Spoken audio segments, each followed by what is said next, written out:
جی بہت شکریہ آپ نے، اور السلام علیکم، آپ نے مجھے موقع دیا کہ اپنا موقف واضح کر سکوں اس کے اوپر۔ پہلی بات کہ اس بات پہ کہ کیا سندھ کے بچے پرفارم اچھا نہیں کر سکے، کیا اس کی وجہ سلیبس ہے، تو میں کلیریفائی کر دوں کہ جو سلیبس ہے یہ کامن سلیبس ہے، اور اس کا معیار ہے کہ ایک بچہ جب میڈیکل کالج میں داخل ہوتا ہے تو کیا وہ میڈیکل کالج کے شروع کی جو تعلیم ہے، جو اس کو بیسک سائنسز جہاں سے شروع ہوتی ہیں، کیا اس کے پاس اتنا علم ہے کہ وہ وہاں پہ ایڈجسٹ کر سکے اور اپنی تعلیم کو آگے بڑھا سکے۔ یہ ہمارا جو ٹیسٹ ڈیزائن کیا گیا ہے وہ اس بنیاد پر کیا گیا ہے۔ اس کے باوجود بھی یہ کامن سلیبس بنایا گیا تھا، اور اس میں تمام صوبوں سے رائے بھی لی گئی تھی، اور یہ جو امتحان ڈیزائن بھی کیا گیا اس میں اس چیز کا خیال رکھا گیا کہ تمام جو ایک کامن سلیبس ہے اس کے مطابق امتحان بنایا جائے۔ دوسرا پہلو آ جاتا ہے کہ کیا بچے پاس اتنے سندھ سے نہیں ہوئے کہ یہ سیٹیں خالی رہ جائیں۔ میں تھوڑا واضح کرتا چلوں کہ 2020 میں یہ 68,723 اسٹوڈنٹس پاس ہوئے تھے ایم ڈی کیٹ میں، ان میں سے 8,000 کے قریب اسٹوڈنٹس تھے، 67,000، اس کے اندر سے جو سندھ سے پاس ہوئے تھے وہ تھے تقریباً 5,300 کچھ بچے تھے جو پاس ہوئے تھے ان 2020 میں۔ 2021 کے امتحان میں اگرچہ کہ سٹینڈرڈ کو بڑھا کر 65% کر دیا گیا، اس کے باوجود بھی جو سندھ سے جو بچے پاس ہوئے ہیں وہ 7,000 سے زیادہ بچے پاس ہوئے ہیں، جبکہ سندھ کے میڈیکل کالجز کے اندر جو سیٹس ہیں ان میں سے 2,400 جو سیٹس ہیں وہ میڈیکل سیٹس ہیں وہاں کی پبلک سیکٹر کی، اور 2,900 سیٹس ہیں جو کہ پبلک سیکٹر میڈیکل اور ڈینٹل کالجز کی ہیں، اور باقی جو ہیں وہ private medical and dental colleges کے 2,590 سیٹیں ہیں۔ 2,900 سیٹیں جو ہیں وہ تو بھر جاتی ہیں کیونکہ ان بچوں کے پاس وہ آپ کے پاس 7100 سے زیادہ بچے ہیں جو کہ ایڈمیشن لے سکتے ہیں۔ باقی بچتی ہیں پرائیویٹ سیکٹر میڈیکل کالجز کی سیٹس، وہ لاسٹ ایئر بھی جو سیٹس فل ہوئیں نہیں ہوئیں یا جو رہ گئیں وہ میجورٹی وہ ڈینٹل کالجز کی سیٹس تھیں۔ ڈینٹسٹری کے بارے میں تھوڑا سا یہ بھی بتاتا چلوں کہ اس وقت جو دو باتیں آپ نے عرض کی ہیں، دو باتیں اب عرض کی، اب اس کو تھوڑا کلیئر کرتے ہیں۔ میں نے بہت تفصیل سے آپ کی بات سن لی۔ پہلی چیز، آپ اس بات کی تردید کر رہے ہیں کہ یہ جو سلیبس یا جو ایگزام ہوتا ہے یہ کوئی ایسے سبجیکٹس کو یا ایسے ٹاپکس کو کور کرتا ہے جو کسی کریکولم میں کسی سلیبس کا حصہ نہیں ہے۔ آپ کہتے ہیں ایسا نہیں ہے، یہ کامن سلیبس کا حصہ ہے، اور ایک جو اسٹینڈرڈز ہوتے ہیں میڈیکل کالج ڈینٹل کالج میں ایڈمیشن کی بیسک جو سائنسز وہ پڑھیں گے اس کی ان کی اہلیت ہونی چاہیے، یہ اس کو جانچتا ہے۔ دوسری چیز آپ نے امپورٹنٹ یہ کہی کہ جتنے بچے پاس ہوتے ہیں وہ ایسا نہیں ہے کہ وہ دوسرے پروونسز سے ان کو لا کے ایڈمیشن ملتا ہو، خاص طور پہ میڈیکل کالجز میں اور سرکاری میڈیکل کالجز کے اندر ایسا نہیں ہوتا، اور ان کی جو سیٹس ہیں اس سے کہیں زیادہ بچے پاس ہوتے ہیں، تو یہ وہاں پر یہ نہیں ہوتا۔ تو یہ دونوں تاثرات جو ہیں وہ غلط ہیں۔ یہ جو میں نے سمرائز کیا ڈاکٹر صاحب، یہ بات صحیح ہے، یہی آپ فرما رہے ہیں؟ جی بالکل درست ہے کہ پبلک سیکٹر میڈیکل کالجز میں اگر 2,900 سیٹس ہیں تو 7,100 بچے تو آلریڈی پاس ہو چکے ہیں جو کہ سندھ پروونس سے ہیں، وہ سب تمام سیٹیں بھی فل ہو جائیں گی، اور جو باقی پرائیویٹ سیکٹر کے کالجز بھی جی ہیں ان کے لیے جتنی سیٹس ہیں ان سے کہیں زیادہ طالب علم موجود ہیں۔ ہم نے تو یہاں تک بھی آفر کی تھی کہ ان بچوں کو جو استطاعت نہیں رکھتے ان کے لیے ہم نے بھی فنڈ جو ایک سیٹ اپ کیا ہے، اور وہ تقریباً 380 ملین روپیز کے ساتھ یہ اسکالرشپ فنڈ ہے جس کے تحت ان بچوں کی فائنینسنگ کی جائے، اور وہ پرائیویٹ کالجز میں بھی ڈیزرونگ بچے جو کہ ٹاپ میرٹ کے ہیں وہ آئیں، اور وہ مالی استطاعت کی وجہ سے جو وہ رہ جاتے ہیں۔ ایک عام پاکستانی کو یہ ایکسپلین کیجئے کہ یہ جو طریقہ امتحان ہے جو کہ رائج ہے اور جو کہ ایک یونیورسل میتھڈ ہے پاکستان بھر کے لیے، ایک سٹینڈرڈ اپنایا گیا ہے، یہ جو اس کا امتحان ہے یہ کس طرح سے سیٹ کیا گیا ہے اور اس میں کیا انشور کیا گیا ہے؟ کیونکہ ظاہر ہے یہ ایک اچھی بات ہے کہ ایک امتحان ہے، طریقہ امتحان ہے، شفاف طریقے سے امتحان ہو جائے، جس طرح سے یہاں پہ ہمیں پتہ ہے پاکستان میں دوسری جگہ کیا ہوتا ہے، لیکن سندھ میں ہمیں پتہ ہے کہ کس طرح سے امتحان ہوتا ہے۔ ہم اپنے پروگراموں میں دکھا چکے ہیں کہ کس طریقے سے نقل ہوتی ہے، کس طرح سے چیٹنگ ہوتی ہے، بازار لگتا ہے پیپر آؤٹ ہونے کا کراچی سے لے کے لاڑکانہ تک. تو یہ تو بڑا اچھا طریقہ ہے کہ ایک آپ ایک یونیورسل اور ایک نیشنل طریقہ اپناتے ہیں. ذرا اس امتحان کے بارے میں تھوڑا سا بتائیے تاکہ لوگوں کو آگاہی ہو. جی یہ پہلی بار یہ ایک کمپیوٹر بیسڈ ایگزام تھا، اور کمپیوٹر بیسڈ ایگزام میں یہ ہوا کہ جو ہر بچہ جو امتحان کے لیے بیٹھتا تھا وہ ایک کویسچن بینک تھا جس کے اندر سے ہر بچے کو ایک یونیک ٹیسٹ ملتا تھا. سو اس کا ایک بچے کا ٹیسٹ جو ہے وہ دوسرے بچے کے ساتھ بیٹھے ہوئے بچے سے مختلف ہوتا تھا. اس لیے پہلا تو وہ نقل کا ایلیمنٹ بیچ میں سے نکل گیا، اور دوسرا وہ جو 200 پیپر کا ٹیسٹ جو سب کو ملتا تھا جس کی وجہ سے جو گیس ورک ہوتا تھا اور جس کے اوپر ہمارا بیس بہت ساری تیاری اسٹوڈنٹ کی ہو چکی تھی کہ اکیڈمیز میں وہ جا کے ایک سرٹن نمبر آف کویسچنز کو یاد کر لیتے تھے اور وہی کویسچنز آتے تھے اور 200 سوال آتے تھے. اس سے نکل کر آپ ایک بہت بڑے کویسچن بینک پہ چلے گئے، جبکہ یہ پریڈکشن جو تھی اور یہ جو گیس تھا وہ اس کا چانس ہم نے ایلیمنیٹ کر دیا، جس کی وجہ سے ہمیں جو یہ تجربہ ہوا کہ اب بچوں کو پورا سلیبس پڑھ کے آنا پڑے گا، وہ کچھ سوال یا کچھ سیٹ آف سوال یاد کر کے اور اس کی تیاری کر کے یہ امتحان نہیں دے سکتے. ڈاکٹر صاحب یہ فرمائیے گا کہ آپ یہ ایک اس پورے اس میں جب کہ یہ سندھ کی جانب سے کہا گیا کہ وہ پروونشل میڈیکل کمیشن بنا لیں گے، پھر آپ نے وارن کیا میڈیکل کالجز کو کہ ہم اس کی رجسٹریشن ہی ایکسیپٹ نہیں کریں گے جو کہ ایک نیشنل ایگزامینیشن ہے اس سے بچے پاس ہو کے ایڈمیشنز نہ دیں. تو یہ اس انتہائی اسٹیپ پہ آپ کیوں مجبور ہوئے؟ جی پہلے یہ کلیریفائی کر دوں کہ یہ جو میڈیکل ایجوکیشن ہے، ہائر ایجوکیشن ہے، یہ ایک فیڈرل سبجیکٹ ہے. پارلیمنٹ نے یہ لاء پاس کیا، اس پارلیمنٹ کے تحت اختیار دیا گیا پاکستان، اور نہ صرف اختیار دیا گیا، مینڈیٹ کیا گیا کہ وہ ایک انٹرنس ٹیسٹ کرائے، نیشنل انٹرنس ٹیسٹ کروائے. جو لائسنس ملتا ہے ڈاکٹر کو پریکٹس کے لیے وہ تمام ملک کے لیے ملتا ہے.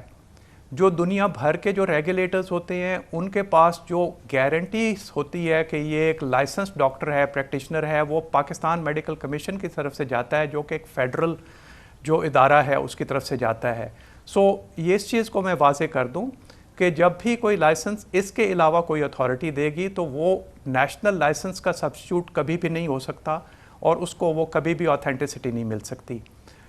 ہم نے اپنے طرح سے تمام یہ چیزیں جو ہیں وہ قانون کے دائرے کے اندر رہتے ہوئے کی ہیں. سپریم کورٹ نے بھی یہ ڈیسیجن دیا، اس نے یہ اختیار دیا پاکستان میڈیکل کمیشن کو کہ وہ ڈیسائیڈ کرے، ڈٹرمن کرے کہ ایم ڈی کیٹ کا کیا میرٹ ہونا چاہیے. سو وہ جو کٹ آف ہے اس سے نیچے والا اسٹوڈنٹ ہے وہ فیل ہے، وہ کوالیفائی نہیں کرتا میڈیکل کالج میں داخلے کے لیے. یہ بہت ہی ضروری یہ متنبع کرنا ضروری تھا. بہت بہت شکریہ doctor Arshad Taqi, president Pakistan medical commission ہمارے ساتھ تھے. کہ اگر پاکستان میڈیکل کمیشن سے وہ کالج منظور شدہ نہیں ہے، ان کی ڈگری پی ایم سی سے منظور شدہ نہیں ہے، تو وہ پاکستان بھر میں ایک تو پریکٹس نہیں کر سکتے، دنیا میں بھی اس کو کوئی تسلیم نہیں کرے گا. اس لیے اور پھر آئین اور خاص طور پہ خود سپریم کورٹ آف پاکستان کے فیصلے اس حوالے سے پابند کرتے ہیں کہ ہائر ایجوکیشن اور ظاہر ہے کہ میڈیکل پروفیشنل ایجوکیشن یہ وفاق کی ذمہ داری ہے. اس لیے سندھ کی دھمکی کہ وہ پروونشل میڈیکل کمیشن بنا لے گا یہ شاید نقصان دہ ثابت ہوگی خود ان میڈیکل کالجز میں داخلہ لینے کے حوالے سے، جو کہ اس میڈیکل کمیشن کو یعنی کہ پروونشل میڈیکل کمیشن سے اپنے آپ کو رجسٹر کرائیں گے. کمرشل بریک، اس کے بعد ہم ذکر کرتے ہیں سندھ میں سرکاری گندم کی خرد برد چوری جاری ہے. سندھ میں گیہوں پورے پاکستان سے مہنگا ہے. سندھ میں فلور ملز مالکان اور حکام، سندھ حکومت کے حکام کی مافیا، کرپٹ مافیا کا گٹھ جوڑ جاری ہے. کس طرح سے آج بھی سندھ میں گندم کی چوری، سرکاری گندم کی چوری اور خرد برد جاری ہے نیب کے کیسز اور تمام اقدامات کے باوجود. ایک چھوٹے سے کمرشل بریک کرا. ستم بالائے ستم ہے کہ گزشتہ چند سالوں کے دوران سندھ میں سرکاری گندم کی چوری، خرد برد کے ہوشربا واقعات کے باوجود، جس کے دوران اربوں روپے کی سرکاری گندم کی خرد برد ہو گئی یا چوری ہو گئی اور اس پہ پھر نیب کے کیسز ہوئے، 10 ارب روپے کی پلی بارگین ہوئی، مگر آج بھی سندھ میں سرکاری گندم کی چوری کا سلسلہ جاری ہے. اب عوام کو سستا آٹا فراہم کرنے کے نام پر ایک نئی چیز ہے. پچھلے پونے 2 ماہ کے دوران صوبائی خزانے سے جاری ہونے والی 4 ارب روپے سے زائد کی سبسڈی کا عوام کو کوئی فائدہ نہیں مل رہا، بلکہ یہ پوری سبسڈی حکومت سندھ کی اعلیٰ قیادت کی سرپرستی میں چلنے والی گندم مافیا ہڑپ کر رہی ہے، بلکہ کر چکی ہے۔ ہماری تحقیقات کے مطابق محکمہ خوراک سندھ 59 روپے فی کلو گرام میں خریدی گئی گندم پر 10 روپے فی کلو گرام سبسڈی دے کر یہ گندم 49 روپے فی کلو گرام رعایتی نرخ پر فلور ملز کو فراہم کر رہا ہے، تاکہ مارکیٹ میں عوام کو سرکاری طور پر مقرر کردہ قیمت 55 روپے فی کلو گرام پر آٹا مل سکے۔ مگر 15 اکتوبر 2021 سے اب تک محکمہ خوراک سندھ صوبے کی 200 سے زائد فلور ملز اور آٹا چکیوں کو رعایتی نرخ پر گندم کی 40 لاکھ سے زائد بوریاں فراہم کر چکا ہے، لیکن آج بھی مارکیٹ میں فلور ملز کا آٹا 70 روپے سے 75 روپے فی کلو اور چکی کا آٹا 80 سے 85 روپے فی کلو فروخت ہو رہا ہے۔ اور سب سے بڑی بات، جیسے کہ میں نے کہا، ستم بالائے ستم یہ ہے کہ سندھ کا موازنہ باقی ملک سے کیا جائے تو پنجاب میں آج بھی فلور ملز کا آٹا 55 روپے، پشاور میں 69 روپے اور کوئٹہ میں 70 سے 75 روپے فی کلو دستیاب ہے۔ وفاقی وزراء گندم کی تاخیر سے ریلیز کو سندھ میں خاص طور پہ بحران اور سندھ میں اس آٹے کی مہنگائی کی وجہ قرار دیتے ہیں۔ مجھے مراد علی شاہ اس بات کا جواب دے دو کہ سندھ بھی اپنی گندم اگا رہا ہے، پنجاب بھی اپنی گندم اگا رہا ہے۔ آج پنجاب کے ہر شہر کے اندر 55 روپے کلو کا آٹا کیوں مل رہا ہے اور سندھ کے شہروں میں 75 اور 80 روپے کلو کا آٹا کیوں مل رہا ہے؟ یہ 20 اور 25 روپے کس کی جیب میں جا رہے ہیں؟ بدقسمتی سے سندھ نے اپنی ریلیز نہیں کی، پچھلے سال بھی نہیں کی تھی، اس سال بھی نہیں کی۔ اس کے نتائج آپ دیکھ سکتے ہیں کہ کراچی میں 300-350 روپے 20 kg کے جو آٹا کا تھیلا ہے وہ زیادہ قیمت پہ بک رہا ہے، 1450۔ پنجاب میں تھرو آؤٹ 1100 کا 20 kg کا تھیلا بک رہا ہے۔ دوسری جانب سندھ کے سرکاری اسٹاک سے گندم چوری کا سلسلہ بھی جاری ہے۔ صوبائی وزیر خوراک مکیش کمار چاولہ نے 2 روز پہلے محکمہ خوراک کے نئے سیکرٹری عبدالحلیم شیخ کو صرف اس لیے عہدے سے ہٹایا کہ انہوں نے سرکاری اسٹاک سے 22 کروڑ روپے کی گندم چوری کرنے والے 5 سرکاری کارندوں کے خلاف ضابطے کی کارروائی کیوں کی، انہیں شو کاز نوٹس جاری کر دیا گیا۔ یہ کارروائی ہے صوبائی وزیر خوراک کی۔ اور محکمہ خوراک کے اسی سیکرٹری نے 2 ہفتے پہلے وزیر اعلیٰ سندھ سید مراد علی شاہ کی صدارت میں ہونے والے کیبنٹ میٹنگ میں بتایا تھا کہ اسٹاک کی چھانبین کے دوران پچھلے سال سندھ کے سرکاری اسٹاک سے 8.5 ارب روپے مالیت کی گندم کی 19 لاکھ بوریاں غائب ہو گئی تھیں۔ اس انتہائی تشویشناک معاملے پہ بات کرتے ہیں، اس کی تحقیقات کی ہمارے نمائندے خصوصی اختیار کھوکر نے ہمارے ساتھ موجود ہے۔ بہت بہت شکریہ اختیار کھوکر صاحب۔ یہ بتائیے کہ پہلے تو یہ کہ یہ جو سبسڈی تھی یہ کون ہڑپ کر گیا، کیوں اس کو عوام تک نہیں پہنچا، عوام کو وہی 75 روپے 80 روپے کلو آٹا مل رہا ہے، اور یہ کس طرح سے یہ ریکٹ چلا جس سے یہ سبسڈی جو ہے یہ فلور مل مافیا اور جو سرکاری حکام ہے وہ کھا گئے؟ یہ خان صاحب اس طرح ہے کہ سبسڈی تو دی جاتی ہے تاکہ لوگوں کو سستا آٹا ملے، لیکن یہاں یہ ہو رہا ہے کہ یہ جو محکمہ خوراک کے افسران ہیں یہ ساری کمیشن پر یہ گندم فلور ملز کو دیتے ہیں، اور فی بوری تقریباً 200 روپے ہر فلور مل سے فی بوری 200 روپے کمیشن لی جاتی ہے۔ اور یہ اگر 10 لاکھ ٹن سندھ گورنمنٹ یہ گندم جو اس سال ان کو جاری کر رہی ہے تو اس میں تقریباً 2 ارب روپے کی تو یہ سیدھی کمیشن بنتے ہیں۔ اور اس کے علاوہ دوسری بات یہ ہے کہ یہ جو گندم یہ لیتے ہیں فلور ملز والے، ان میں اکثر فلور ملز یہ گندم کی پسائی نہیں کرتے کیونکہ وہ کمیشن دے کر گندم خریدتے ہیں، لیتے ہیں، پھر وہ مارکیٹ میں مہنگے داموں پر بیچ دیتے ہیں، ان سے کوئی پوچھنے والا نہیں ہوتا، اور وہ گندم جو ہے وہ اس لیے مارکیٹ میں بک جاتی ہے۔ کچھ نہیں ہوتا، یہ پوری سبسڈی صرف کھا جانے کے لیے ہے۔ یہ جن افسروں کے تھرو فلاور ملز تک جاتی ہے وہ اس پوری سبسڈی کا حساب اپنے پاس رکھ لیتے ہیں، آدھا وہ کھا جاتے ہیں، آدھا فلور ملز کھا جاتے ہیں، اور یہ گندم جو ہے یہ بازار میں بکنے کے لیے آ جاتی ہے، اسی لیے پھر وہ اس پہ اپنی ایک تو مہنگی بیچتے ہیں کیونکہ وہ رشوت دے کے اس گندم کو حاصل کرتے ہیں، پھر فلور ملز والے اپنا منافع رکھتے ہیں، اسی لیے ایک عام شہری کو 75 اور 80 روپے کلو ملتا ہے۔ اور یہ ریکٹ جو ہے اس طرح سے سبسڈی کھانے کا جو عمل ہے یہ پہلی بار تو نہیں ہو رہا نا، یہ بھی تو سندھ میں معمول کا عمل ہے۔ یہ تو برسوں سے ہو رہا ہے، سالوں سے ہو رہا ہے۔ خان صاحب ہم اپنے اس پروگرام میں پچھلے سال ہم نے خود یا اس سے پہلے بھی ہم لوگ ہر سال یہ پروگرام کرتے ہیں، اور ہر سال یہ ریپیٹ ہوتا ہے، ہر سال یہ کام ہوتا ہے، لیکن مسئلہ یہ ہے کہ یہ کیونکہ مسلسل ہو رہا ہے اور بار بار ہو رہا ہے اور یہ عوامی ایشو ہے تو اس لیے اس کو بار بار کرنے کی ضرورت ہے۔ اب یہ اس سال بھی یہی ہوا ہے، اس وقت 50 دن میں 4 ارب روپے کی سبسڈی دی ہے سندھ گورنمنٹ نے، اور 1 ٹکے کا عوام کو فائدہ نہیں پہنچا۔ یہ 4 ارب روپے، اور اس کے مطلب یہ ہے کہ یہ ایک پورا ایک ریکٹ ہے. گورنمنٹ اس کو کھانا پوری وہ اس طرح کرتے ہیں، فلور مل والے وہ کہتے ہیں کہ جو بجلی کے بل دکھا دے گی جی ہم نے اس کی پسائی کی ہے، اور بجلی کے بل بھی جعلی بندے ہیں، یعنی کہ وہ اس میں بابڈا والے کے الیکٹرک والے، یہ ایک پورا نیٹ ورک ہے جو اس میں سارے اس سسٹم میں اور اس میں مافیا کی یہ گندم کی جو سبسڈی کی چوری میں یہ ملوث ہے. تو اچھا یہ صرف ایک جانب، یعنی کہ گندم جو ہے، یعنی جو غریب عوام کا بنیادی حق ہے کہ وہ سستا ملے، جو مارکیٹ ریٹ ہے بالکل اسی حوالے سے مل سکے اور اس میں کسی قسم کی کرپشن نہ ہو. میسو کرپشن، سرکاری جو کرپشن ہے وہ گندم کے معاملات میں ہوتی ہے، پہلے سبسڈی کھائی جاتی ہے. اچھا یہ پھر ابھی خبریں ہیں کہ جو سرکاری گندم ہے وہ چوری ہونا پھر شروع ہو گئی ہے. پچھلے سال ایک ٹریڈر نے 8-10 لاکھ ارب کی جو ہے اس میں پلی بارگین کی، اور پھر وہی سلسلہ جاری ہے. جی خان صاحب، یہ نیب سکھر نے پچھلے سال جس طرح آپ نے بتایا اور سیکٹری نے اپنی رپورٹ میں بھی بتایا کہ نیب سکھر نے تقریباً 20 لاکھ بوریوں کی چوری پکڑی تھی، 8.5 ارب روپے کی. اس سال بھی نیب سکھر نے تقریباً 1 ارب روپے کی گندم کی چوری پکڑی ہے مختلف گوداموں سے. لیکن یہ ایک یونیک کیس ہوا ہے کہ صوبائی سیکٹری خوراک کو رپورٹ دی ڈپٹی ڈائریکٹر لاڑکانہ نے کہ جی ہمارے علاقے سے کمبر شہداد کے کوٹ کے جو ڈی ایس پی ہیں، ڈی ایف سی ہیں علی حسن مکسی صاحب، اس نے اور دیگر کارندوں نے 22 کروڑ روپے کی گندم چوری کر لی ہے. یہ محکمہ خوراک کے اپنے ریکارڈ پہ آیا. تو سیکٹری نے 4 جو چھوٹے ملازمین تھے ان کو سسپینڈ کیا، اور یہ جو مکسی صاحب ہے بااثر آدمی ہے، اس کو صرف شوکاز نوٹس دیا. تو منسٹر صاحب نے اس پہ ناراض ہو گئے اور سیکٹری کو ہٹا دیا صرف کیونکہ، اور اس آدمی کے خلاف 38 کروڑ روپے گندم کی چوری کا ایک ریفرنس نیب میں آلریڈی چل رہا ہے جس پہ وہ ضمانت پر ہے. اس کو پہلے لگایا ہوا تھا، اور اس شوکاز کے بعد اس کو لاڑکانہ سے ہٹا کر میرپور خاص میں ڈی ایف سی لگا دیا. اچھا یہ پورا جو ریکٹ ہے، یہ پورا جو گندم کا سلسلہ جو ہے، یہ کسی کے لیے جو ہے، یہ مکیش کمار چاولہ جو ہے یہ اس کو رن کرتا ہے پورا. مکیش کمار چاولہ صاحب کے پاس محکمہ ایکسائز تھا، اس میں اس کی کارکردگی بہت زبردست دیکھی گئی، جو بھی ریکوری وہ کر کے دیتا تھا.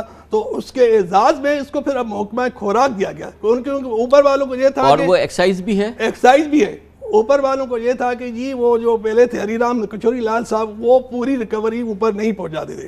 تو مکیش کمار چاولہ صاحب اس معاملے میں کیونکہ بہت بڑے ماہر ہیں کلیکشن کے معاملے میں، اب یہ جو 2 ارب روپے کی یعنی 200 روپے فی بوری کی جو کمیشن ہوتی ہے ایشو پرائز پہ، اس میں سے ہماری اطلاع یہ ہے کہ 100 روپیہ نیٹ جو ہے فی بوری اوپر جاتا ہے. اور چلیں یہ تو کام یہ ہے، بہرحال یہ الزام ہے، اور مگر یہ اس کی تحقیقات ہونی چاہیے، آج نہیں تو کل ہوگی. لیب اس قسم کے معاملات کی تحقیقات کر رہا ہے، اور یہ چیزیں چھپنے والی نہیں ہیں، یہ ضرور سامنے آئیں گی. کمرشل بریک، اس دوران نیوز ہیڈ لائنز دیکھیں، جس کے بعد ہم اپنے پروگرام کے باقی حصے کے ساتھ واپس آتے ہیں.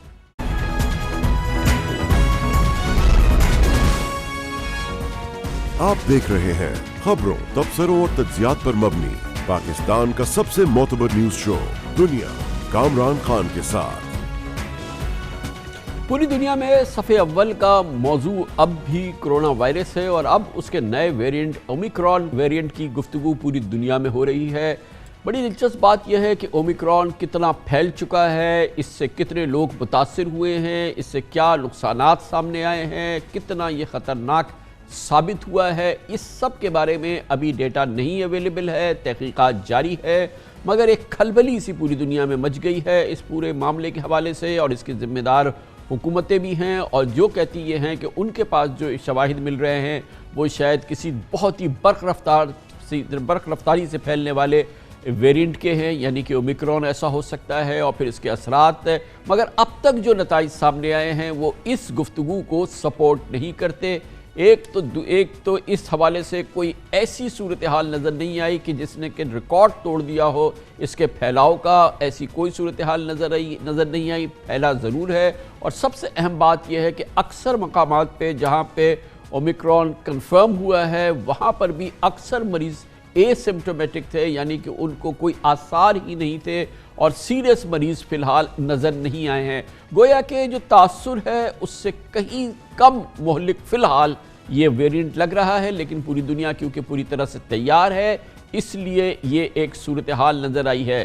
اسی سلسلے میں آج ایک اہم ڈیولپمنٹ پاکستان میں ہوئی، جہاں پر کرونا وائرس کے اس نئے ویرینٹ کا پہلا مشتبہ کیس خبروں کے مطابق سامنے آیا ہے، کنفرم نہیں ہوا ہے، اور یہ کہ کراچی کے ایک ہاسپٹل میں بتایا گیا کہ ایک مریض جو کہ مشکوک تھا اس کا ٹیسٹ کیا گیا ہے، لیکن ابھی اس کی جینوم سیکوینسنگ نہیں ہوئی ہے، مگر حکومت سندھ یہ سمجھتی ہے کہ آثار سے یہ لگ رہا ہے کہ کچھ تاثرات سے ایسا لگ رہا ہے کہ شاید یہ اومیکرون ہی ہے، لیکن ابھی اس کی جو سائنسی طریقہ کار ہے وہ اس کی کنفرمیشن نہیں ہوئی ہے۔ اچھی بات یہ ہے کہ خود حکومت سندھ نے کہا کہ ابھی اس کی تحقیقات مکمل نہیں ہوئی ہے، انہیں صرف آثار سے لگ رہا ہے۔ اومیکرون کا اب ایک کیس کراچی میں آیا ہے، ہم ابھی سسپیکٹ کر رہے ہیں، اس کی جینوم سٹڈی نہیں ہوئی ہے، لیکن اس کے جس طرح سے وہ وائرس بہیو کر رہا ہے ایسے لگتا ہے کہ وہ اومیکرون ہی ہے، اور یہ ایک 57 سال کی جو ہے عورت ہیں، ان کو ہے۔ جینومک کے 2 ہفتے لگیں گے، جینومک سٹڈی جب ہو جائے گی تو اس کے ساتھ کہا جائے گا کہ یہ اومیکرون ہے یا نہیں ہے۔ ابھی تک نہیں پتا ہے، مگر اعلان ہو گیا ہے کہ وہ اومیکرون ہے۔ 26 نومبر کو ساؤتھ افریقہ میں نئے کرونا ویرینٹ اومیکرون کی تشخیص سے دنیا میں کھلبلی کا آغاز ہوا تھا۔ کرونا کی اس نئی قسم نے دنیا کو ایک نئے خوف میں مبتلا کر دیا تھا۔ یورپ سے امریکہ تک کئی ممالک نے اس وائرس سے بچنے کے لیے سفری پابندیاں بھی عائد کی، لیکن ڈیلٹا ویرینٹ کی طرح یہ وائرس ابھی تک خطرناک ثابت نہیں ہوا ہے۔ اس کا اندازہ اس بات سے لگایا جا سکتا ہے کہ اومیکرون کے اب تک دنیا کے 57 ممالک تک پھیلا ہے، لیکن اس کے ویرینٹ سے دنیا میں ابھی تک ایک بھی موت رپورٹ نہیں ہوئی ہے، اور کوئی بڑی کمپلیکیشنز بھی سامنے نہیں آ رہی ہیں۔ WHO نے کل اپنی ایک رپورٹ میں کہا کہ یورپ اور امریکہ میں ابھی ڈیلٹا ویرینٹ کا غلبہ ہے۔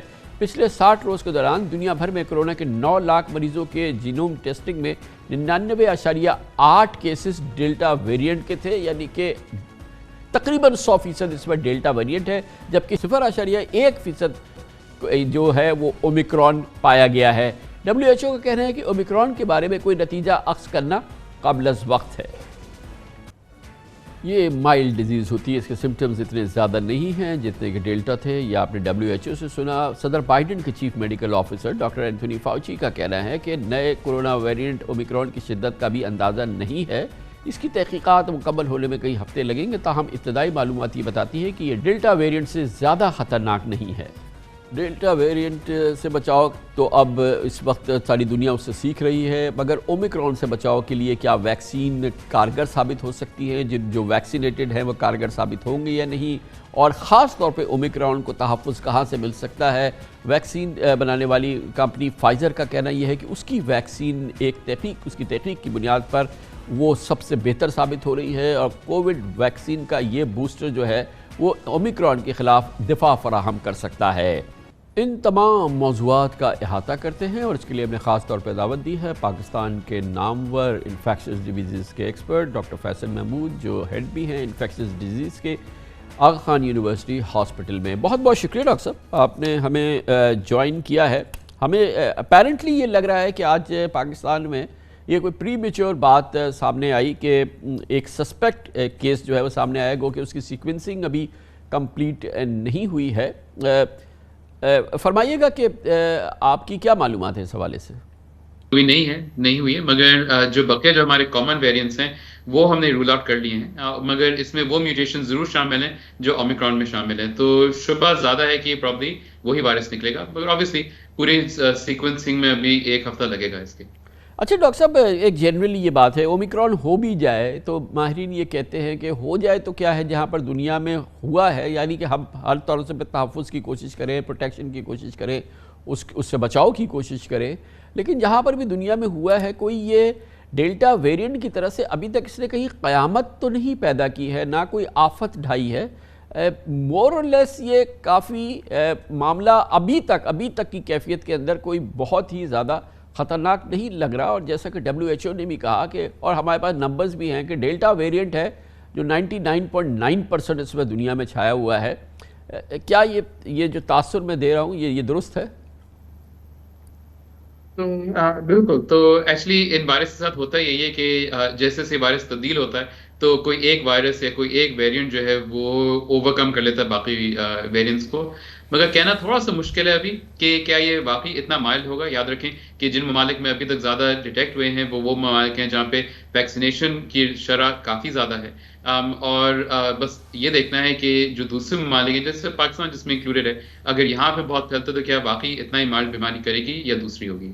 تو ڈاکٹر صاحب یہ فرمائیے گا کہ بہرحال کیونکہ آپ نے کہا کہ وہاں پہ ویکسینیٹڈ ہیں، گویا کہ آپ یہ فرما رہے ہیں کہ ویکسینیٹڈ پاپولیشن کو اب بھی ایک ریزنیبل پروٹیکشن ہے ایون یہ اومیکرون بھی اگر آ جائے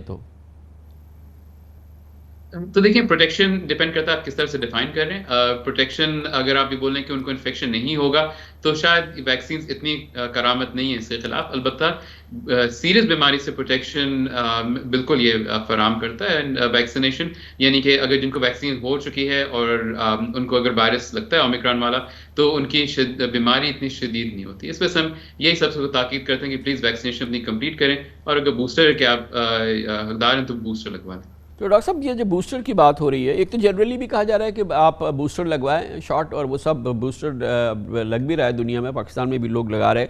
مگر فائزر کا جو دعویٰ ہے آئی ڈونٹ نو کہ یہ کمرشل ہے یا بیسڈ آن پیور سائنس ہے، آئی ایم شیور کہ اس میں ضرور سائنس بھی انوالو ہوگی، کہ جو فائزر کی ویکسین ہے وہ زیادہ پوٹنٹ ہے اگینسٹ اومیکرون. کیا یہ نتیجہ عکس کرنا کسی حد تک درست ہوگا؟ تو آپ نے بالکل صحیح فرمایا. وی ڈونٹ نو کہ کیا یہ اس میں کتنی وضاحت ہے اور کتنی صحیح ہے. یہ ضرور ہے کہ ایٹ لیسٹ ان کے جو انیشل سٹڈیز ہیں اس میں یہ ہے کہ اینٹی باڈی لیولز بہت زیادہ ہوتے ہیں تھرڈ ڈوز کے بعد. بٹ یاد رکھیں یہ ایک ویکسین دوسرے ویکسین کے ساتھ ڈائریکٹ کمپیئر نہیں ہوا ہے ابھی تک. تو میں یہ آپ کو نہیں بتا سکتا کہ کیا فائزر موڈرنا سے یا ایسٹرازینیکا سے بہتر ہے کہ نہیں اومیکرون کے خلاف.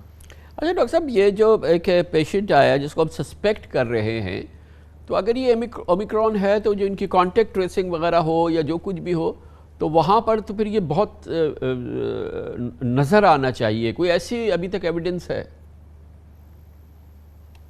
تو یہ جو پیشنٹس کی کانٹیکٹ ٹریسنگ جو ہے یہ اور ان کے جو گھر والوں کی کانٹیکٹ ٹریسنگ آلریڈی شروع ہو چکی ہے اور جاری ہے. اینڈ یہ آپ نے بالکل صحیح فرمایا کہ کانٹیکٹ ٹریسنگ ہی بہت ضروری ہے ابھی اس کو کنٹین یا کنٹرول کرنے کے لیے. تو ڈاکٹر صاحب یہ بتائیے گا کہ ایون اف ایک آ بھی جاتا ہے کہ ایک اس کا اسپریڈ بھی ہو جاتا ہے، لیکن دنیا تو اب بہت زیادہ آگے نکل چکی ہے. جبکہ پہلا ڈیلٹا ویریئنٹ آیا یا پہلے کووڈ-19 کے جو معاملات سامنے آئے، اور اب جس طرح کی لوگ پروٹیکشن کر رہے ہیں، جس طرح کی احتیاط برت رہے ہیں، جس طرح کے اقدامات اٹھائے جا رہے ہیں، تو یہ بات تو ابھی خارج از امکان ہے کہ یہ پہلی جیسی کوئی تباہی مچائے گا جو کہ اس سے پہلے کے ویریئنٹ نے، ڈیلٹا نے، یا اور پھر دوسری صورتحال جو دنیا دیکھ چکی ہے. دیٹ از اوور نا، وہ زمانہ تو اب نہیں آئے گا. انشاءاللہ نہیں آئے گا. بٹ یاد رکھیں کہ ہم لوگ ایکچولی پچھلے سال اور پچھلے 2 سالوں میں کافی سیکھ چکے ہیں اور کافی سمجھ چکے ہیں. اینڈ ابھی کا جو زمانہ ہے یہ ڈسمبر، پچھلے ڈسمبر اور اس سے پہلے والے ڈسمبر سے بہت مختلف ہے. آپ نے بالکل صحیح فرمایا، لوگ پریپیئرڈ ہیں، لوگوں کی ویکسینیشنز کافی حد تک ہو چکی ہیں. ہم کو یہ پتہ ہے کہ بچنا کیسا ہے. بہت سارے جو ہمارے جو ڈر تھے، فیئر تھے، وہ اب کم ہو گئے ہیں. بٹ یہ ضرور ہے کہ احتیاط پھر بھی ہم کو برتنی ہے. ماسک پہننا ضروری ہے، ہجوم میں جانا تھوڑا سا کم کریں، اور اسپیشلی اگر آپ کی ویکسینیشن نہیں ہوئی ہے تو فٹافٹ پلیز ویکسین کرا لیں، کیونکہ یاد رکھیں ویکسین کو اثر ہونے میں بھی ایٹ لیسٹ 2 ہفتے لگتے ہیں. ڈاکٹر صاحب یہ جو بوسٹر ہے، یہ جو ویکسینیٹڈ لوگ ہیں ان کی جو ریزسٹنس ہے، ان کی امیونٹی جو ہے یا ان کی اینٹی باڈیز جو ہے ان میں مزید اضافہ کر دیتا ہے، یعنی کہ جو آلریڈی موجود تھی، یا یہ کہ وہ اب فیڈ کر چکی ہیں اور یہ اب ایک نئی ریزسٹنس سامنے آتی ہے جو پرانی جو ویکسین کا کورس لوگ کر چکے ہیں؟ نہیں جی، تو وہ جو پرانی امیونٹی بنی تھی اس کو بوسٹ کرتا ہے، اس کو بڑھاتا ہے. یہ اس وجہ سے ان کو بوسٹرز کہتے ہیں. یاد رکھیے کہ اگر کسی کو انفیکشن ہوتا ہے آفٹر ویکسینیشن تو ہمیشہ اس کا یہ مطلب نہیں کہ ان کی امیونٹی کم بھی ہے. ہو سکتا ہے وائرس میں کوئی تبدیلی آئے ہو، یا ہو سکتا ہے آپ کو اتنا زیادہ وائرس آپ کے اندر گھسا ہے کہ اس نے ویکسین کے اثرات کو نگیٹ کر دیا ہے. اور یہ اسی وقت ہوتا ہے جب آپ نے آبویسلی زیادہ احتیاط نہیں کیے، مگر جو آپ کی اونلی پرانی امیونٹی تھی اس کو دوبارہ سے بڑھاتا ہے. تھینک یو سو مچ سر، بہت بہت شکریہ. Doctor Faisal Mahmood, head of infectious disease, Aga Khan university hospital, ہمارے ساتھ موجود تھے. کمرشل بریک، اس کے بعد ذکر کریں گے. عمران خان نے فیصلہ کیا کہ وہ صدر بائیڈن کی ڈیموکریسی کانفرنس پہ نہیں جائیں گے، جہاں پر 100 ممالک کو انوائٹ کیا ہے صدر بائیڈن نے، اور چین نے الزام لگایا ہے کہ دراصل ایک بلاک بنایا جا رہا ہے چین اور روس کے خلاف، جن کو اس میں انوائٹ نہیں کیا گیا ہے۔ عمران خان نے فیصلہ کیا کہ وہ اس کانفرنس میں نہیں جائیں گے، اور خیال یہ ہے کہ اس سے جو امریکہ پاکستان میں جاری سرد مہری ہے اس میں مزید اضافہ ہوگا۔ کیا عمران خان کو جانا چاہیے تھا یا نہیں، اس پر مزید بات کرتے ہیں چھوٹے سے وقفے کے بعد۔ وزیراعظم عمران خان نے امریکہ کی جانب سے 100 ممالک پر مشتمل جمہوریت کے حوالے سے بلائی گئی ورچوئل کانفرنس میں شرکت سے انکار کر دیا ہے، جس کے بعد یہ واضح ہو گیا ہے کہ پاکستان اور امریکہ کے درمیان تعلقات میں قائم سرد مہری ابھی مزید برقرار رہے گی۔ پاکستان نے اپنے معذرتی جواب میں لکھا کہ سمٹ میں شرکت کی دعوت دینے کے لیے امریکہ کے شکر گزار ہیں۔ پاکستان جمہوریت کو مضبوط اور انسانی حقوق کے تحفظ کے لیے اقدامات کرتا رہے گا۔ پاکستان امریکہ کے ساتھ شراکت کو قدر کی نگاہ سے دیکھتا ہے۔ پاکستان کی معذرت کا چین کی جانب سے حکومتی سطح پر اب خیر مقدم کیا گیا ہے، لیکن صدر بائیڈن کی جمہوریت سے متعلق اس کانفرنس کو، اس سمٹ کو جمہوریت نہیں بلکہ اس سے کہیں بڑھ کے دیکھا جا رہا ہے۔ خود امریکہ میں اس کے معتبر ترین اخبار نیو یارک ٹائمز نے کہا کہ بائیڈن انتظامیہ ٹیکنیکل، اقتصادی اور فوجی شعبوں میں یورپ اور ایشیا کی اتحادیوں کے ساتھ ایک مشترکہ محاذ بنانے کی کوشش کر رہی ہے۔ امریکہ کی جانب سے اس کانفرنس کے لیے جمہوریت کے لفظ کو استعمال کیا گیا ہے، جس کا مقصد یہ جاننا ہے کہ ان کی ٹیم میں کون کون ہے۔ مستقبل میں دنیا کے کچھ ممالک چین کے ساتھ ہو جائیں گے، جہاں چین بیلٹ اینڈ روڈ انیشیٹو کے تحت ایک انفراسٹرکچر کا بڑا گلوبل پروگرام چلا رہا ہے، اور کچھ ممالک امریکہ اور یورپ کے بلاک میں آ جائیں گے، جہاں امریکہ اور یورپ اپنے build back and better world کے پروگرام کے تحت ترقیاتی پروگرام متعارف کرا رہا ہے۔ امریکہ نے اس ورچوئل سمٹ میں چین، روس، بنگلہ دیش اور ترکی کو مدعو نہیں کیا۔ عام تاثر یہ ہے کہ یہ سمٹ روس اور چین مخالف ہے۔ اس حوالے سے ترجمان چینی وزارت خارجہ کا کہنا ہے کہ امریکہ کو یہ فیصلہ کرنے کا کوئی حق نہیں کہ باقی دنیا جمہوری ہے یا نہیں۔ آج وزیر اعظم عمران خان نے بھی اس کانفرنس کا نام لیے بغیر اسی موضوع پر اپنے تحفظات کا اور خیالات کا اظہار کیا۔ یہ جو کولڈ وار کی طرف سچویشن جا رہا ہے اور بلاکس بن رہے ہیں، اس بلاکس کے بننے کو روکنے کے لیے پاکستان کو پوری کوشش کرنی چاہیے، کیونکہ ہمیں کسی بلاک کا حصہ نہیں بننا چاہیے۔ پاکستان ہم وہ ملک نہیں چاہتا کہ جو پھنس جائے اسی، جس طرح ہم پچھلی باری حصہ بنے تھے کولڈ وار میں۔ ہم چاہتے ہیں کہ ہم لوگوں کو اکٹھا کریں۔ ہم یہ بھی چاہتے ہیں کہ اب یہ جو امریکہ اور چائنا کے بیچ میں یہ جو کولڈ وار ہے، پاکستان نے جس طرح 1970 میں اوپن کیا تھا چائنا امریکہ کے لیے، اسی طرح ہم ابھی بھی کوشش کرتے ہیں کہ ہم کسی طرح یہ جو ان کے فاصلے بڑھتے جا رہے ہیں اس کو روکیں۔ اگر ٹریڈ کے اندر کمپٹیشن ہے وہ تو ہمیشہ رہی ہے دنیا کی تاریخ میں، لیکن یہ اس سے آگے اس طرف نہ چلے جائے، یہ جس طرح کی سوویت یونین اور امریکہ اور ویسٹرن کنٹریز کے بیچ میں تھی۔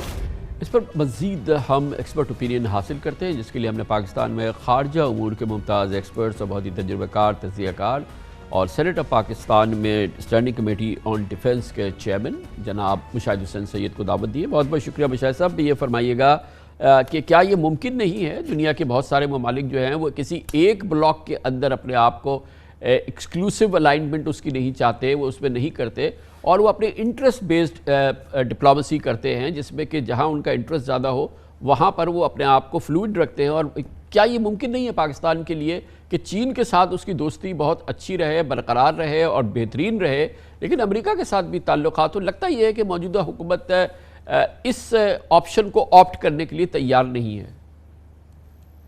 السلام علیکم کامران صاحب اور آپ کے ویوز کو بڑا السلام علیکم۔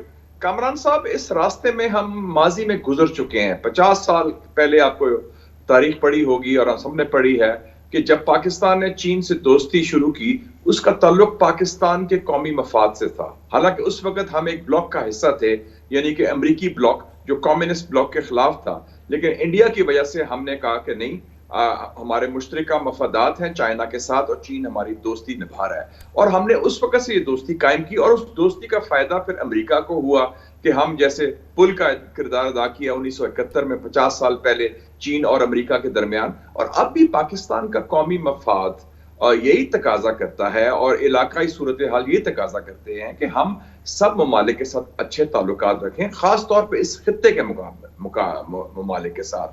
چائنا ہمارا ہمسایہ بھی ہے، دوست بھی ہے، ہمارا ساتھ بھی دیتا ہے۔ امریکہ کے ساتھ بھی ہم اچھے تعلقات چاہتے ہیں، اور بلکہ امریکہ کی تو ہم نے بڑی مدد کی ہے۔ حال ہی میں افغانستان میں انہوں نے رخصتی کے لیے طالبان سے گفتگو کی بات کی، ہم نے وہ گفتگو بھی کرائی۔ پھر ابھی 15 اگست سے پہلے جب ان کا انخلا ہوا تو ہم نے ان کی پوری مدد کی، 2 دفعہ CIA چیف ادھر آیا، لیکن امریکہ نے اس کا کھلی طرح شکریہ ادا نہیں کیا.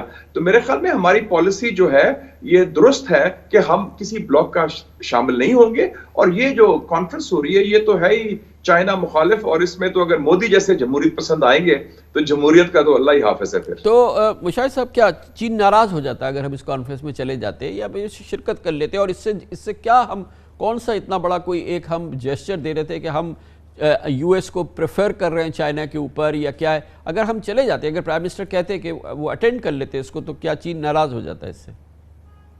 میرے خیال میں یہ چائنا اسپیسیفک نہیں تھا یہ فیصلہ. میرے خیال میں 2-3 وجوہات تھیں. ایک تو یہ ہے کہ 1 سال سے صدر بائیڈن آئے ہیں, انہوں نے پرائم منسٹر کو ٹیلی فون کال تک نہیں کیا, تو وہ ایک ڈپلومیٹک سنپ تھا ان کی طرف سے, حالانکہ اس کی کوئی وجوہات بتائی نہیں گئی. نمبر 1. نمبر 2, افغانستان میں ہم نے امریکہ کا پورا ساتھ دیا, تعاون کیا, دفاعی, سیاسی, سفارتی, انٹیلیجنس لیول پر بھی. امریکہ نے اس کا شکریہ تک ادا نہیں کیا, بلکہ وینڈی شرمن جو ان کی نائب وزیر خارجہ بھی آئی تھی حال ہی میں اکتوبر میں, تو انہوں نے انڈیا میں بیان دیا کہ پاکستان سے ہم کوئی بڑے تعلقات نہیں چاہتے, ہم تو صرف افغانستان کی بات کریں گے. اور میں بھی جب ابھی واشنگٹن گیا ہوا تھا پچھلے مہینے, تو میں نے کہا, انہوں نے کہا کیا بڑی ایشوز ہیں پاکستان امریکی تعلقات میں. میں کہا بڑے ایشو تو چھوڑیں, آپ کے جو مینرز ہیں وہ امپروو کریں, ذرا شکریہ کا لفظ بھی کبھی ایڈ کر دیا کریں جن لوگوں نے آپ کی مدد کی. تو یہ کی دوسری وجہ سے تھی. اور تیسرا فیکٹر آپ چائنا کہہ سکتے ہیں. تو یہ چائنا کی وجہ سے صرف نہیں ہوا, اس میں مجموعی طور پر یہ جو ٹیلی فون کال کا ایشو تھا, جس میں افغانستان میں امریکہ نے پاکستان کی کوئی پذیرائی نہیں کی جو ہم نے ان کے لیے کیا ہے, اور تیسرا چائنا فیکٹر بھی آپ کہہ سکتے ہیں.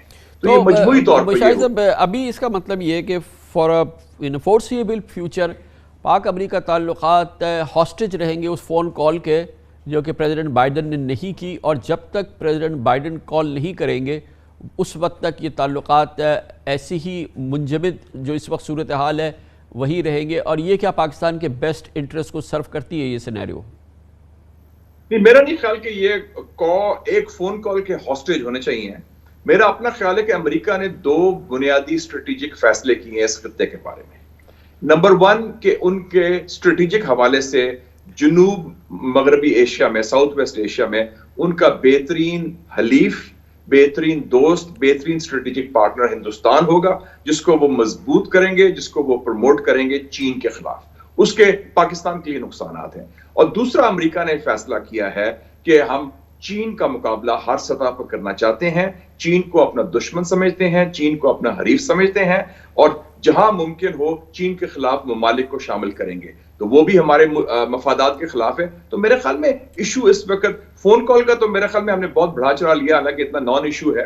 اصل ایشو ہے ہمارے مفادات کا, کہ ہمارے مفادات کہاں کھڑے ہیں. اور میں سمجھتا ہوں کہ امریکہ کو ابھی بھی پاکستان کی شدید ضرورت ہے, کیونکہ اس خطے میں امریکہ کے چین, روس, ایران, افغانستان, ترکی, سعودی عربیہ, وسطی ایشیا کی ریاست سب سے کوئی تعلقات کو اچھے نہیں ہیں, سرد میری ہے یا خراب ہیں. لیکن تو پاکستان ایک ملک ہے جو ان کے ساتھ تعلقات بھی ٹھیک رکھا ہوا ہے. دیکھیں نا, مگر مشاہد صاحب اس کے باوجود جو اسمارٹ ڈپلومیسی کرتی ہیں کنٹریز, چلیں اور کسی کو نہیں, انڈیا کو آپ دیکھ لیں, مطلب نمبر 1 اینیمی ہے رشیا اور یو ایس کا, اس میں کوئی دوسری رائے نہیں ہے. نہ صرف یہ کہ ایک بڑے وارم ریلیشنز رکھے ہیں انڈیا نے رشیا کے ساتھ, اور ابھی دیکھیں 3 دن پہلے کتنی میسو انہوں نے ڈیفنس ڈیلز کی ہے, جو کوئی اور ملک کرے تو یو ایس سینکشنز اس میں آ جائے, مگر اس کے باوجود یہ پریویل کر رہے ہیں. اور اس اور بہت ہی یعنی کہ آپ دیکھیں کس طرح سے اپنے نیشنل انٹرسٹ جو ہے وہ انڈیا سرو کرتا ہے, کہ رشیا سے بھی دوستی ہے جو کہ آرچ رائیول ہے یو ایس کا, اور یو ایس کے ساتھ تو آپ جیسے فرما رہے ہیں. تو یہ ڈوبل ہے نا کہ ہم ایک بیلنس اسٹرائک کر لیں کہیں, اور پھر یہی تو اسمارٹ ڈپلومیسی ہے. میں سمجھتا ہوں بالکل صحیح کہا آپ نے. اب یہی ہندوستان نے روس سے S-400 میزائلز لی ہیں, اور امریکہ قانون کے تحت پابندی لگنی چاہیے, لیکن جب ترکی نے یہ میزائل لیے S-400 اس کے خلاف تو انہوں نے پابندیاں لگا دی, لیکن ہندوستان کے خلاف نہیں لگائی, کیونکہ ہندوستان ان کا حلیف بنا ہوا ہے. تو امریکہ کے بھی اپنے دورے میں آ رہے ہیں جو ان کے ساتھ شرکت کر رہے ہیں, پوری طرح تعاون کر رہے ہیں. حالانکہ ہندوستان کہتے ہیں بوتھ سائڈز وکٹ کھیلتا ہے. ہم نے بھی دیکھے جی, ہماری بھی ایشو رہا ہے کہ ماضی میں امریکہ کی بھی عادتیں خراب رہی ہیں, کیونکہ ہم ہر بات میں ان کو یس کرتے رہے, جہاں ہمارے قومی مفاد بھی کئی دفعہ خراب بھی ہوئے. اگر ہم نے اگر سٹینڈ لیا ہے, اور ماضی میں بھی سٹینڈ لیا ہے, ایوب خان صاحب نے چائنا سے دوستی کی, 63 میں امریکہ ناراض ہوا. بھٹو صاحب نے نیوکلیئر آپشن شروع کیا, 76 میں امریکہ ناراض ہوا. میاں صاحب نے 1998 میں نیوکلیئر دھماکہ کیا امریکہ کی شدید مخالفت کے باوجود. تو لیکن آپ نے دیکھا ہے کامران صاحب، میں نے تو دیکھا ہے کہ جب امریکہ نے پاکستان پر پابندیاں لگائی ہیں، چاہے 65 وار کے بعد ہو، چاہے پریسٹل امینڈمنٹ کے بعد ہو، یا چاہے اب سلالہ کے بعد ہوا تھا حالات خراب، پاکستان کو کوئی اتنا خاص نقصان نہیں ہوا۔ 65 کے بعد ہم خود کفیل ہوئے دفاعی پیداوار میں، 1990 کے بعد ہم نیوکلیر طاقت بن گئے، اور سلالہ کے بعد سی پیک لانچ ہو گیا۔ تو میں بھی دیکھتا ہوں کہ دونوں تالی دو ہاتھ سے بجتی ہے۔ امریکہ کی اپنی جگہ ہے ساری صورتحال، لیکن امریکہ اس پر میرے خیال میں غلط سمت پر ہے۔ آج آپ پڑھ لیں، رپورٹ آئی ہے ہارورڈ یونیورسٹی کی آن سائنس اینڈ ٹیکنالوجی اور 21st سینچری 5G اور کوانٹم کمپیوٹنگ اور آرٹیفیشل انٹیلیجنس۔ وہ کہتا ہے کہ چین اور امریکہ کے مقابلے میں گراہم ایلسن ہے، ایرک شمٹ ہے جو گوگل کا فاؤنڈر ہے، انہوں نے رپورٹ دی ہے، وہ آپ پڑھ لیں کہ اس جنگ میں، ہائی ٹیکنالوجی کی جنگ میں، چین کتنا آگے بڑھ چکا ہے۔ تھینک یو سو مچ مشاہد حسن سید صاحب ہمارے ساتھ موجود تھے۔ کمرشل بریک، اس کے بعد ذکر کریں گے کل ہمارے اس پروگرام میں مشیر خزانہ شوکت ترین نے بینکوں کے خلاف ایک چارج شیٹ جاری کی اور سخت وارننگ کو جاری کی، خاص طور پہ حالیہ دنوں میں جو ٹی بلز آپشن ہوا جس میں 11.5% تک شرح سود کو پہنچایا بینکوں نے، اور انہوں نے کہا کہ اس کے لیے گٹھ جوڑ ہوئی تھی اور یہ ایک مینوپولیٹو عمل تھا۔ اس کے علاوہ جو ایکسچینج ریٹ میں پرابلم آ رہا ہے اس میں بھی کہیں نہ کہیں بینکوں کا کردار ہے۔ بہت ہی سیریس چارجز تھے جو شوکت ترین صاحب نے بینکس پہ لگائے۔ اس پہ مزید بات کرتے ہیں چھوٹے سے وقت کے خلاف۔ Welcome back. پاکستان کی معیشت کے جو معمار ہیں یا جو اس وقت معاشی ٹیم ہے اس کے لیے یقیناً ایک نروسنس کا زمانہ ہے۔ ایک جانب ملک میں شرح سود خاص طور پہ سیکنڈری مارکیٹ کے اندر جو شرح سود میں مسلسل اضافہ ہو رہا ہے وہ باعث تشویش ہے، اور دوسری جانب ملک میں جو ہمارا ایکسچینج ریٹ ہے یا ہمارے روپے کی جو قدر ہے وہ ٹھہر کے نہیں دے رہی۔ یہ دونوں بہت ہی تشویشناک پہلو ہیں اور یقیناً حکومت کے لیے بھی اس میں بڑی تشویش ہے۔ مشیر خزانہ جناب شوکت ترین سمجھتے ہیں کہ ان میں سے کچھ معاملات میں پاکستانی بینکس نے، کمرشل بینکس نے اس صورتحال کو ایکسپلائٹ کیا ہے، مینوپولیٹ کیا ہے، ان کا گٹھ جوڑ ہوا ہے، جس کے نتیجے میں سیکنڈری مارکیٹ میں شرح سود میں اضافہ ہو رہا ہے، اور دوسری جانب جو ایکسچینج ریٹ یعنی کہ روپے کی قدر ہے وہ اس میں بھی جو ہے اس استحکام نہیں آ پا رہا۔ اس کا بھرپور اظہار کیا مشیر خزانہ شوکت ترین نے کل ہمارے ساتھ ایک انٹرویو میں، اور جس میں انہوں نے بہت سخت زبان استعمال کی بینکس کے خلاف۔ انہوں نے کہا کہ کمرشل بینک منافع کمانے کی غرض سے ہیر پھیر بھی کر رہے ہیں۔ پچھلے ماہ 19 نومبر کو اسٹیٹ بینک نے شرح سود میں 150 بیسس پوائنٹ کا اضافے کا اعلان کیا تھا اور شرح سود تقریباً 8.75% ہو گئی تھی، لیکن چند ہی روز میں سیکنڈری مارکیٹ میں کمرشل بینکس نے گٹھ جوڑ سے حکومت کے ٹی بلز کی جب آکشن ہوا اس کی شرح میں غیر معمولی اضافہ کر دیا۔ جب 1 دسمبر کو حکومت کمرشل بینک سے قرضہ حاصل کرنے کے لیے گئی تو کم از کم 3 ماہ کے مارکیٹ ٹی بلز کی شرح سود میں 8.5% سے بڑھ کے 10.78%، اور اسی طرح 6 ماہ اور 12 ماہ کے ٹی بلز کی شرح سود بڑھ کر 11.5% پہنچ گئی، اور اس نے ایک کیوس پیدا کر دیا، زلزلہ سا آ گیا کیپٹل مارکیٹ پہ، خاص طور پہ پاکستان اسٹاک ایکسچینج میں، جس کا انڈیکس 2000 پوائنٹ سے زیادہ گر گیا۔ یہی وجہ ہے کہ اب مشیر خزانہ شوکت ترین نے بینکس کے خلاف عملاً ایک چارج شیٹ جاری کی ہے۔ ان کا کہنا ہے کہ کمرشل بینکس نے دانستہ حکومت کو ایک طرح سے پھنسا لیا۔ جب ہم گئے ٹی بل اٹھانے کے لیے، ہمیں تو اٹھانے پڑتے ہیں کیونکہ ظاہر ہے اب تو ہم اسٹیٹ بینک سے لے نہیں سکتے، تو انہوں نے ہمیں ایک مصیبت میں ڈال دیا کہ بھائی جو 3 مہینے کا ریٹ ہے وہ 10.75 ہے، اس کا مطلب ہے وہ پالیسی ریٹ سے بھی، ڈسکاؤنٹ ریٹ سے بھی 2% زیادہ۔ 6 مہینے کا بھی انہوں نے اس سے بھی 75 بیسس پوائنٹ اوپر کر دیا۔ لیکن سمجھے یہ کہ اس کو انہوں نے ایک قسم سے بینکس نے ایک مینوپولیشن کی کہ جناب کہ یہ ہم 2% جو ہے اس کو اوپر دے دیا۔ ہم نے جو تھوڑا سا بہت اٹھانا تھا وہ اٹھا دیا، بٹ یہ چلے گا نہیں۔ یہ میں نے پھر گورنر اسٹیٹ بینک کو کہا کہ یہ بینکس نے کیا ہے، تو آئی تھنک یو ول سی کہ اس میں کریکشن ہوگی۔ یہ تو انہوں نے ایک طرح سے بلیک میل کیا ہے گورنمنٹ کو، اور یہ 11.5% بالکل کیا ہے، بینکوں نے یہ کیا ہے، بالکل کیا ہے، کہ ریاست کیوں خاموش بیٹھی ہے؟ بالکل کیا ہے، اور بینکوں کے ساتھ ہماری کل بھی اس چیز پہ بات ہو رہی ہے، انشاءاللہ ہم بات کریں گے ان سے اور ان کو یہ سمجھائیں گے کہ اس قسم کی جو حرکتیں کرنا ہے نا وہ نہ کریں۔ ہم نہیں زیادتی کرنا چاہ رہے، لیکن بینکوں کو چاہیے کہ بینکس بھی زیادتی نہ کریں۔ یہی نہیں، شوکت ترین صاحب سمجھتے ہیں کہ کمرشل بینکس کا ایکسچینج ریٹ کی مینوپولیشن میں بھی کردار ہے، اور روپے کی قدر میں کمی سے بھی بینکس نے بے پناہ منافع کمایا ہے۔ بینکس اس کمزور اور اس قسم کی انسٹیبل سچویشن ہے اس سے فائدہ اٹھا رہے ہیں، منافع کما رہے ہیں۔ مشیر خزانہ شوکت ترین کا کہنا تھا۔ بینک اس چیز کو ذرا دیکھیں کہ یہ جو چیزیں ہیں یہ اس وقت جو ہے پاکستان جو ہے وہ ایڈجسٹمنٹ میں گزر رہا ہے. میں نے ان کی بیلنس شیٹ دیکھی ہیں, ان کی بیلنس شیٹ میں فارن ایکسچینج کی جو ان کی ارننگز ہیں وہ اگر پہلے کوارٹر میں 800 ملین ہے تو وہ تھرڈ کوارٹر میں 2.4 بلین ہے, 3 گنا بڑھ گئی ہیں. تو اس کا مطلب ہے یہ نہیں کہہ سکتے ہم نے ایکسچینج میں ہم وہ مینوپولیشن نہیں کر رہے, وہ یہ نہیں کہہ سکتے ہم پیسے نہیں بنا رہے, کیونکہ وہ ان کی بیلنس شیٹ میں چھپی ہوئی ہیں یہ, اور سب بینکس کی ایسے ہی ہے. تو کل بیٹھ کے ان کو ذرا تھوڑی سی ہم ذرا سمجھائیں گے, جو کتاب ہوتی ہے نا یہ اس کی بینکنگ کی, وہ سمجھانے کی کوشش کریں گے تو سمجھیں گے, otherwise we know what to do. Shaukat Tarin صاحب کے تحفظات اور الزامات اپنی جگہ, مگر میں سمجھتا ہوں امپورٹنٹ سوال یہ ہے کہ اگر یہ حقیقت ہے تو اس میں سب سے بنیادی ذمہ داری مرکزی بینک یعنی کہ central bank state bank of Pakistan کی ہے. اور اگر بینکس مینوپولیشن کر رہے ہیں, گٹھ جوڑ کر رہے ہیں, سیکنڈری مارکیٹ میں شرح سود کو ناجائز طریقے سے بڑھا رہے ہیں, ایکسچینج ریٹ کو مینوپولیٹ کر رہے ہیں, تو پھر مرکزی کردار سینٹرل بینک کا ہونا چاہیے. اسٹیٹ بینک آف پاکستان کو بینکوں کے خلاف راست اور ڈائریکٹ ایکشن کرنا چاہیے. ہمیں نہیں معلوم کہ اگر یہ الزامات صحیح ہیں تو اسٹیٹ بینک آف پاکستان کیوں خاموش ہے. ان تمام معاملات کا ہم جائزہ لیتے ہیں مارکیٹ کے پرسپیکٹو سے, کیپٹل مارکیٹ کے پرسپیکٹو سے, اور اس کے لیے ہم نے دعوت دی ہے جناب شاہد علی حبیب کو, چیف ایگزیکٹو آفیسر ہے عارف حبیب گروپ کے. بہت بہت شکریہ شاہد علی حبیب صاحب.